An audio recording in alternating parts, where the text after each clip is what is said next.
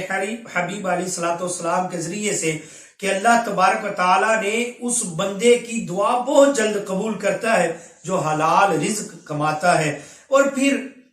مگر یہ آدمی، ابھی دوسرے ایک شخص کا ذکر کرتے ہوئے کریم آقا علیہ الصلوۃ والسلام نے فرمایا کہ مگر یہ آدمی اپنے ہاتھ آسمان کی طرف بلند کرتا ہے۔ ایک بندہ اپنے ہاتھ آسمان کی طرف بلند کرتا ہے، پھیلاتا ہے، کہتا ہے اے میرے رب، اے میرے مالک، اے میرے خالق، اے میرے رازق، اے میرے اللہ، اے میرے اللہ۔ وہ پکارتا ہے میری فریاد سن لے، اے اللہ میری دعا قبول فرما، اے اللہ میری دعا قبول فرما، جبکہ کھانا اس کا حرام کا ہے اور پینا اس کا حرام کا ہے اور اس کا لباس حرام کا ہے، اس کی غذا حرام کی ہے۔ تو بتلاؤ پھر، کریم آقا علیہ الصلوۃ والسلام نے کہا کہ بتلاؤ پھر اس کی دعا کیوں کر قبول ہوگی؟ پھر اللہ عز و جل اس کی دعا قبول نہیں کرے گا۔ تو صاحبو ہمیں پھر سمجھ نہیں آئے گی کہ ہم نے حرام اور حلال کی تمیز جب چھوڑ دی تو دعائیں قبول نہیں ہوں گی، سکون نہیں ملے گا، ہمیں اطمینان نہیں ملے گا، عبادت میں لذت نہیں ملے گی، ہم کفایت شاری نہیں کر سکیں گے، اپنے بچوں کی اچھی پرورش نہیں کر سکیں گے، اور جو کھلاؤ گے وہی پلٹ کے واپس آئے گا، جو کھلاؤ گے وہی پلٹ کے واپس آئے گا۔ ہمیں تربیت میں بھی بڑی مشکلیں ہوں گی، بڑھاپے میں بھی بڑی مشکلیں ہوں گی، اور مال کا حساب تو ہم نے دینا ہے۔ جن کے لیے ہم نے مال کمایا وہ تو حساب نہیں دیں گے۔ ایک دن آ جائے گا کہ جیسے میاں صاحب فرماتے ہیں کہ جنہ لئی تو پاپ کماویں کتھے نی اج او کر دے، جنہ لئی تو پاپ کماویں اج کتھے نی او کر دے۔